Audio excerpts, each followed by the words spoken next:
Alright, with Halloween coming next month and the last component for my Jedi costume on the way, I thought I'd talk about one of the other PS Plus titles that has finally gone live. One of the ones I've actually been waiting quite a bit for, in fact.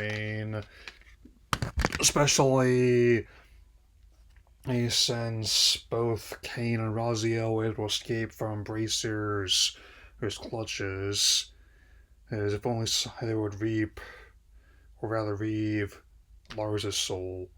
Yes, folks, time's finally come.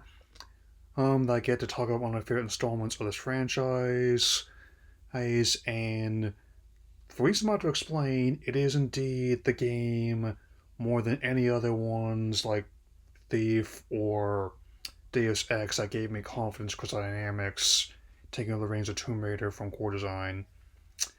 So let's talk about the PS Plus release of Legacy of Kain Defiance. As you could tell from my streams, one of which just finished a bit ago, oh, the game is something of a title that combines elements of platformer, puzzle, and action in game as well, but the action's within reason. I really appreciate how I was able to combine those elements in a way that did not keep the game away from like the gothic horror aspects. I like how both of Kain and Raziel, as they were in previous installments, had distinctive gameplay as well. That they both break off from their bonds a very different way. And even though there is a bit of trial and error sometimes, I do emphasize the error, given how I had to back it up a few times. I enjoy to play certain jumps, which I don't mind. It's actually a pretty nice, accessible feature, and it's no different from rewinding in a scene on a movie or show on your Netflix or D Plus profile. I wish people doing the blackouts best of luck. But I definitely say that the game's actually had to work with it well over time. And even before I added like the enhancements, and it definitely managed to make a lot of good use of the hardware at the time. I'm I again, it's another game I technically wasn't and quote unquote allowed to play in those days, but come on, think it's gonna that stop me? He let's just say I knew some guys. I's when I was at their friend's house where the parents' rules were a little bit looser, I'd say.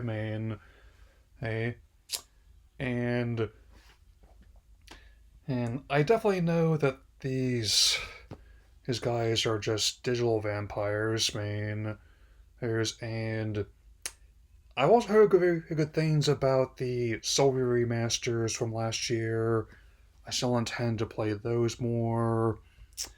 Where I also work on the Blood Omen games.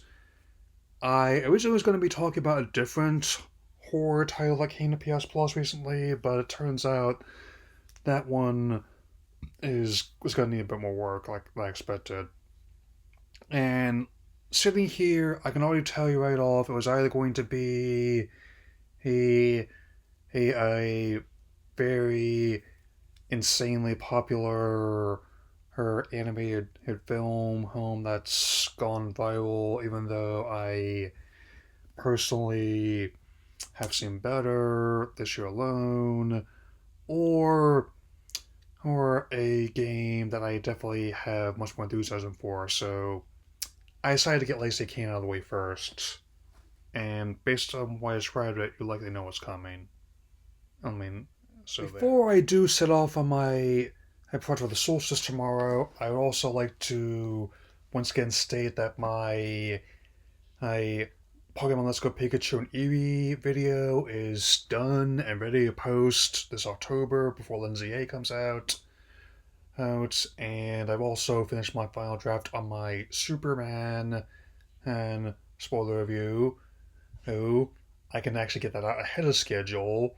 Also, you'll have something to watch when I'm getting my teeth out in out a week from Tuesday.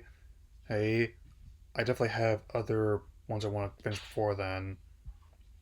After that, I'd say my main priority is finishing my Ultimate Journeys vlog, so I gotta finish to talking about the story arcs Horizon 2026. The plan unpack. Count on that. That'll be all for now. So I'll again soon, so take care.